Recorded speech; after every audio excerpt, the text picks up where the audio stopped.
Assalamualaikum pemirsa Trans7, jumpa lagi dengan Hasanah Ensiklopedia Islam Dunia. Dan Hasanah pagi ini mengangkat kisah Nabi Ibrahim alaihissalam yang melawan kemusyrikan kaumnya dan Raja Namrud. Kenapa Nabi Ibrahim sering disebut Bapak Agama Tauhid? Dan apa saja jejak ajaran Nabi Ibrahim yang masih abadi hingga saat ini?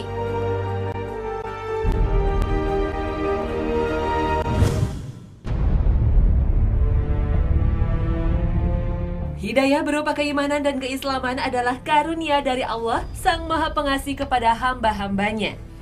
Para nabi dan rasul diutus oleh Allah untuk menyampaikan risalah ketuhanan. Tidak ada Tuhan yang wajib disembah kecuali Allah semata. Dialah yang menciptakan alam raya beserta semua isinya. Dan saat tidak ada tuntunan risalah berupa wahyu dari Allah, Allah menganugerahkan kepada Ibrahim sebelum diangkat menjadi nabi untuk mencari di mana Tuhan yang sesungguhnya. Bukan Tuhan seperti yang disembah oleh kaumnya, yaitu berhala-berhala yang tidak memberi manfaat sedikit pun. Nabi Ibrahim alaihissalam termasuk nabi yang diberi gelar Ulul Azmi. Kenabian Ibrahim tidak hanya diimani dan dipercayai umat muslim saja, tapi juga penganut agama Katolik, Kristen, dan Yahudi. Nabi Ibrahim juga mendapatkan gelar sebagai bapak para nabi, karena kedua putra Nabi Ibrahim yaitu Ismail dan Ishak juga diangkat menjadi nabi oleh Allah Subhanahu wa taala, Sang Maha Pengatur. Dan dari keturunan Nabi Ibrahim, Allah mengutus para nabi sebagaimana dijelaskan dalam surat An-Nisa ayat ke-163. Inna awhayna ilaika kama awhayna ila Nuhin wan nabiyyin min ba'dihi wa أوحينا إلى إبراهيم وإسماعيل وإسحاق ويعقوب والأسباط وعيسى وأيوب ويونس وهارون وسليمان وآتينا داود زبورا. Sadaqallahul Azim. Maha benar Allah dengan segala firman-Nya.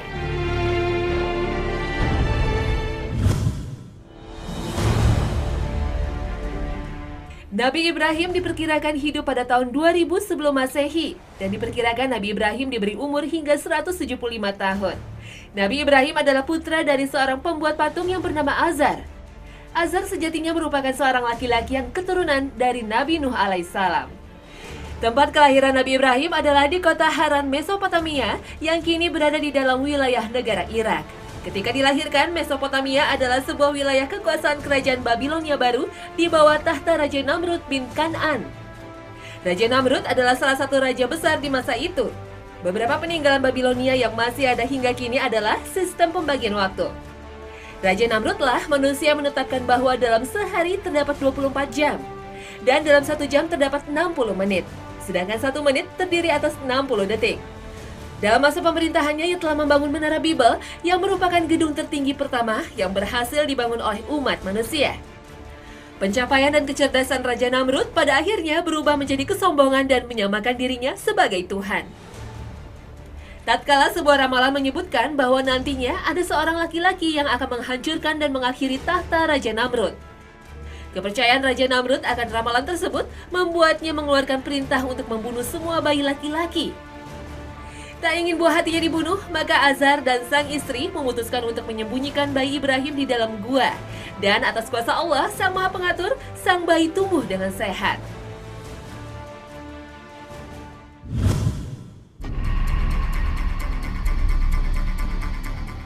Perjalanan Nabi Ibrahim alaihissalam untuk menemukan siapakah Tuhan yang Maha Pencipta memiliki jalan yang berliku. Dikisahkan sebelum menemukan keesaan Allah Subhanahu wa taala, Nabi Ibrahim terlebih dahulu meyakini bahwa bintang adalah benda yang memiliki kuasa atas segala isi bumi. Dasar keyakinan Ibrahim di masa itu terhadap kuasa bintang adalah terangnya cahayanya di malam hari. Tetapi ketika bintang tenggelam dan tak terlihat lagi cahayanya, maka keyakinan Ibrahim atas kuasa bintang langsung musnah. Ibrahim muda akhirnya meyakini bahwa bulan adalah Tuhannya.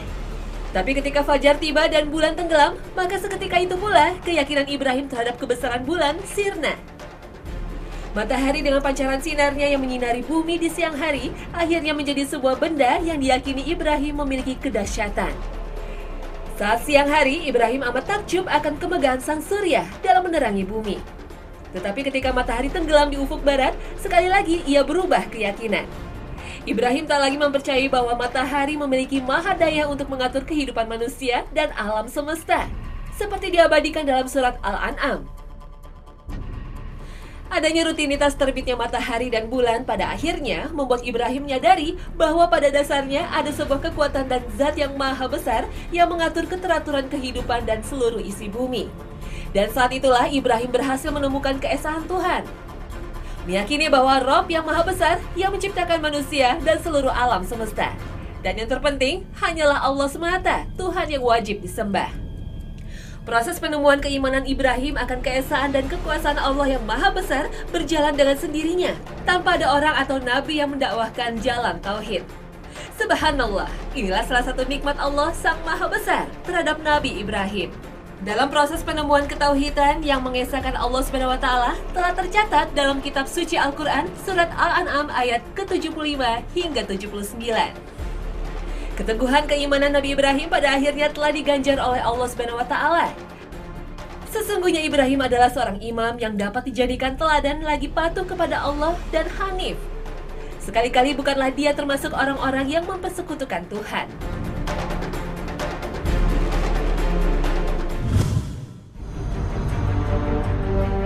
Ayahanda Nabi Ibrahim, Tuan Azar, adalah seorang pematung. Dan bukan sembarang patung yang dibuat, melainkan patung yang disembah alias berhala. Inilah konflik batin pertama yang dialami oleh Nabi Ibrahim. Pada dasarnya ia adalah seorang anak yang berbakti pada kedua orang tuanya. Tetapi hati sucinya sebagai salah satu hamba pilihan Allah mengatakan bahwasannya menyembah berhala adalah sebuah kesesatan. Maka tatkala Allah telah mengangkat Nabi Ibrahim sebagai nabi, maka orang pertama yang ia ajak untuk mengakui keesaan Allah SWT adalah ayahandanya. Inilah ujian pertama dari Allah kepada Nabi Ibrahim. Dakwah pertama yang ia lakukan kepada ayahandanya mendapat tentangan dan penolakan. Meski sang ayah menolak untuk mengimani keesaan Allah, rasa sayang Nabi Ibrahim kepada ayahandanya tak pernah padam.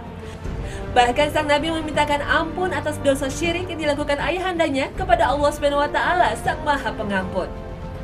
Namun penyekutuan Tuhan selain Allah adalah perkara besar yang tak akan mendapat ampunan selain bertobat dan berucap La ilaha illallah. Perkara ini berlaku kepada setiap umat manusia, tak terkecuali keluarga para nabi.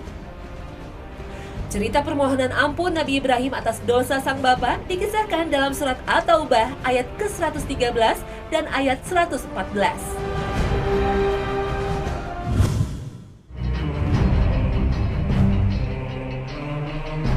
Kepercayaan masyarakat di wilayah Mesopotamia di masa Nabi Ibrahim adalah kepercayaan terhadap banyak dewa dan pemujaan terhadap berhala atau paganisme. Keutamaan dakwah Nabi Ibrahim adalah membawa umatnya menuju jalan tauhid. Dan salah satu bentuk nyata tindakan Nabi Ibrahim untuk menghentikan pemujaan umatnya terhadap berhala adalah dengan menghancurkannya. Di masa itu, pemujaan terhadap berhala bukanlah urusan pribadi masyarakat Mesopotamia belaka. Negara dan pemerintahan Raja Namrud telah menjadikan paganisme sebagai landasan negara. Tindakan Nabi Ibrahim yang menghancurkan berhala pada akhirnya memicu amarah sang penguasa. Penghancuran berhala adalah sebuah tindakan penghinaan terhadap keyakinan dan agama bangsa Babilonia. Sang Raja Namrud dengan kekuasaannya akhirnya menjatuhkan hukuman yang maha berat atas tindakan tersebut. Tapi keteguhan dan keimanan Nabi Ibrahim kepada Allah SWT tak tergoyahkan sedikitpun. Niat suci untuk membimbing kaumnya kepada jalan yang terang dan lepas dari jerat kesesatan paganisme telah terpatri kuat dalam hati sang Nabi. Raja Namrud dan pemerintahannya akhirnya memerintahkan pembakaran Nabi Ibrahim hidup-hidup. Hancurnya berhala yang menjadi sesembahan Raja Namrud dan rakyatnya sejatinya merupakan penghinaan terbesar atas titah penguasa. Jatuhnya putusan hukuman bakar atas dirinya tak sedikit pun menciptakan ketakutan dalam diri Nabi Ibrahim. Sang manusia terpilih yakin dan percaya bahwa tindakannya adalah benar dan Allah SWT dengan segala kuasanya akan selalu melindunginya. Dan benarlah kuasa Allah atas segala isi bumi. Atas kehendaknya, api yang membakar tubuh Nabi Ibrahim kehilangan sifat panasnya. Kisah pembakaran sekaligus mukjizat Nabi Ibrahim terdokumentasi dalam Al-Quran pada surat Al-Anbiya ayat ke-68 hingga 70. قالوا حرقوه وانصروا آلهتكم إن كنتم فاعلين قلنا يا نار كوني بردا وسلاما على إبراهيم وأرادوا به كيدا فجعلناهم الأخسرين.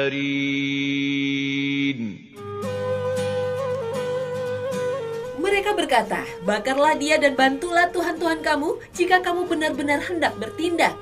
Kami berfirman, hai api, menjadi dinginlah dan menjadi keselamatan bagi Ibrahim. Mereka hendak berbuat makar terhadap Ibrahim, maka kami menjadikan mereka itu orang-orang yang paling merugi. Sadaqallahul azim, maha benar Allah dengan segala firman-Nya.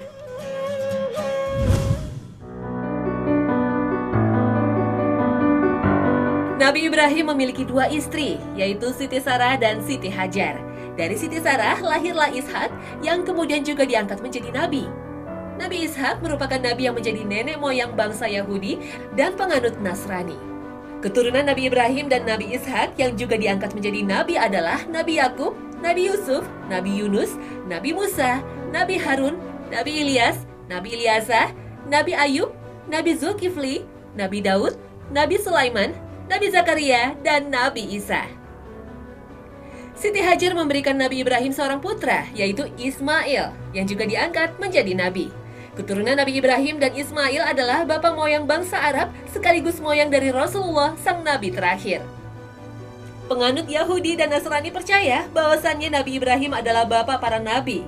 Tapi ingkarnya kedua umat tersebut atas kerasulan Muhammad menjadi dasar kesesatan mereka. Allah Subhanahu wa Ta'ala telah secara tegas menjelaskan agama Nabi Ibrahim, dan Islamlah agama sang nabi, bukan Yahudi, bukan pula Nasrani, seperti dijelaskan dalam Al-Quran surat Al-Baqarah ayat ke-135.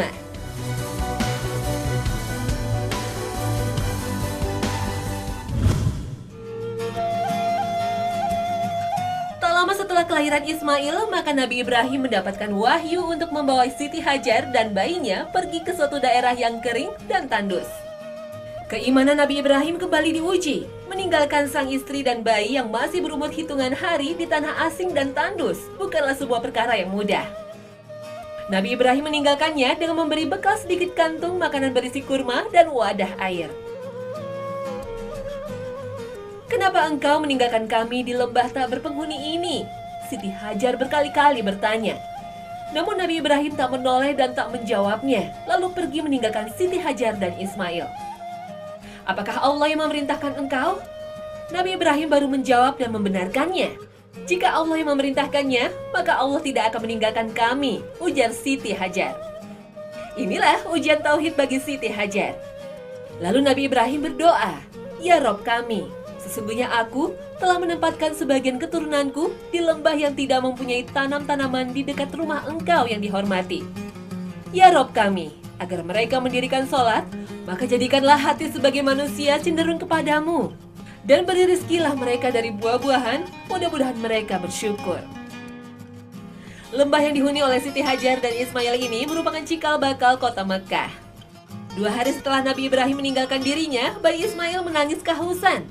Siti Hajar yang kebingungan akhirnya berlari menuju bukit yang bernama Bukit Syafa. Ketika tak menjumpai sumber air dan seorang pun di sana, maka ia kembali berlari menuju bukit lainnya yang bernama Bukit Marwah. Semakin lama, tangisan bayi Ismail semakin keras, sehingga menambah kepanikan Siti Hajar. Ia berlari dari Bukit Syafa dan Marwah hingga 7 kali demi menemukan sumber air. Dan pada akhirnya, hal ini diabadikan sebagai salah satu rukun haji yang dinamakan sa'i. Usaha Siti Hajar dalam menemukan sumber air pada akhirnya dibalas oleh Allah dengan keluarnya pancaran air tepat di tanah yang dijejak oleh bayi Ismail. Air itu dikenal dengan air Zam-Zam yang dijamin tak akan mengering hingga hari kiamat tiba.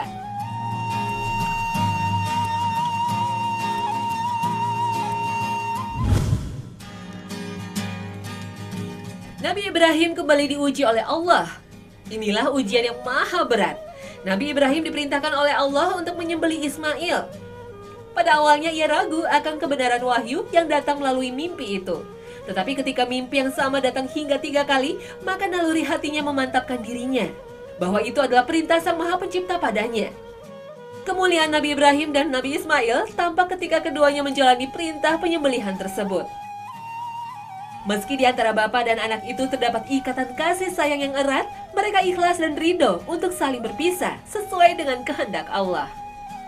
Ismail berkata, "Wahai ayahanda, lakukanlah apa yang diperintahkan oleh Allah kepadamu. Insya Allah engkau akan mendapati diriku termasuk orang-orang yang sabar." Allah Sang Maha Pengasih lagi Maha Bijaksana pada akhirnya mengganjar keikhlasan keduanya dengan limpahan pahala dan status sebagai penghuni surga. Tepat sebelum pisau memotong tenggorokan, Allah mengganti tubuh Nabi Ismail dengan sebuah ternak yang besar.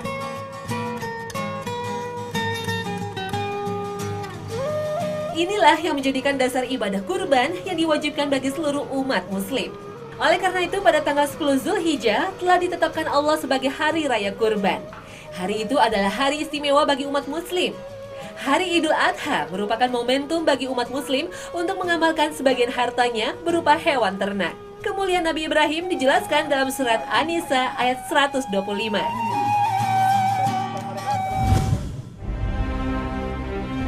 Suatu waktu, Nabi Ibrahim mengunjungi putranya Ismail yang sudah berkeluarga. Setelah melepas rindu, Nabi Ibrahim pun berkata, "Wahai anakku, sesungguhnya Allah menyuruhku menjalankan perintah." Ismail menjawab, "Lakukanlah apa yang diperintahkan oleh Rabb-mu."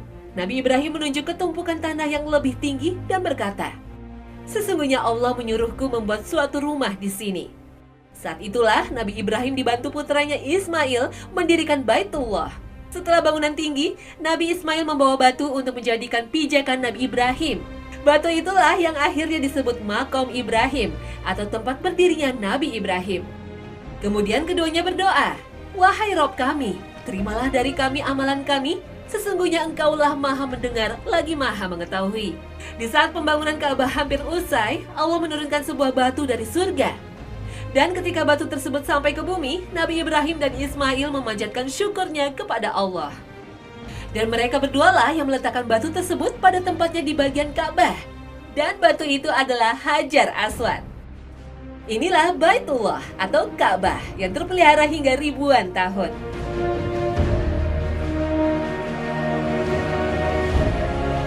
Tak hanya sebagai kiblat, memutari Ka'bah sebanyak 7 kali yang disebut tawaf merupakan salah satu rukun haji. Dan salah satu sunnah dalam ibadah haji adalah mencium Hajar Aswad.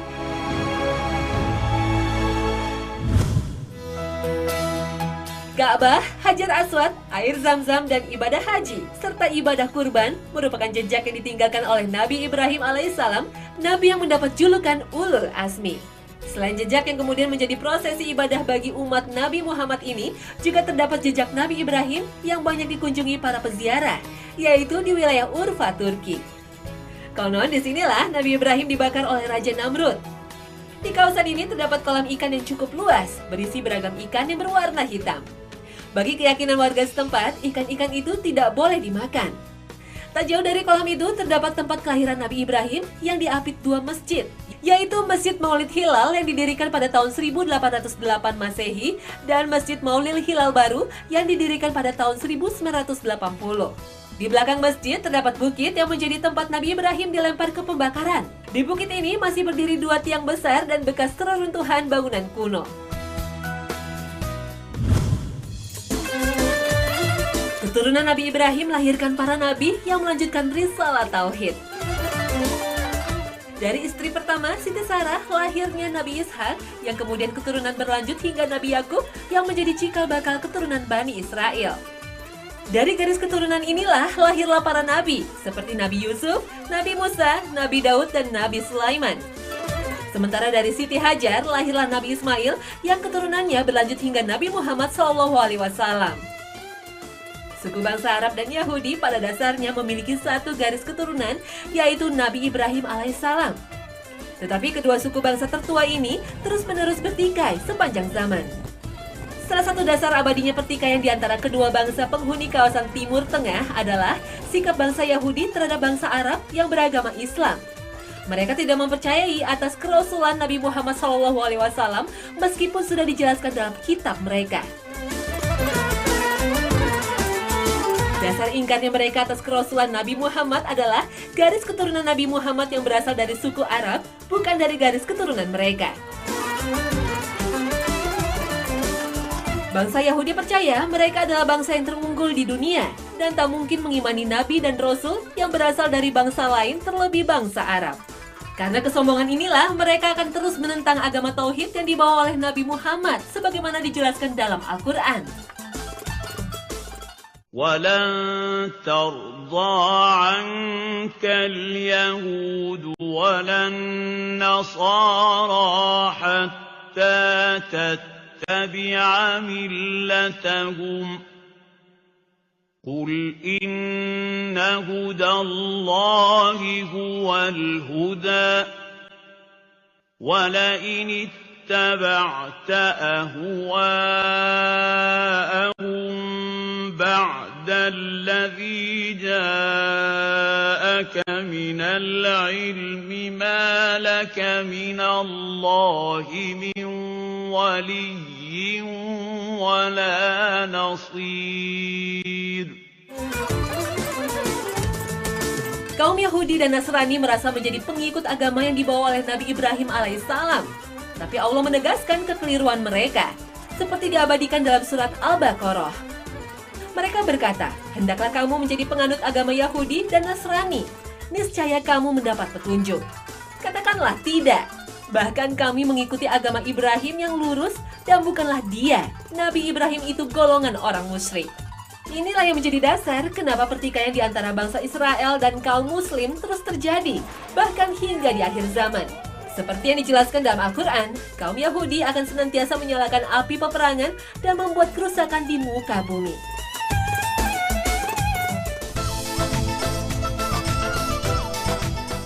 Nah pemirsa setia Hasanah, berakhir sudah kebersamaan kita pagi ini. Semoga informasi tadi memberi manfaat dan semangat mengawali pagi dengan sejuta inspirasi. Wassalamualaikum warahmatullahi wabarakatuh.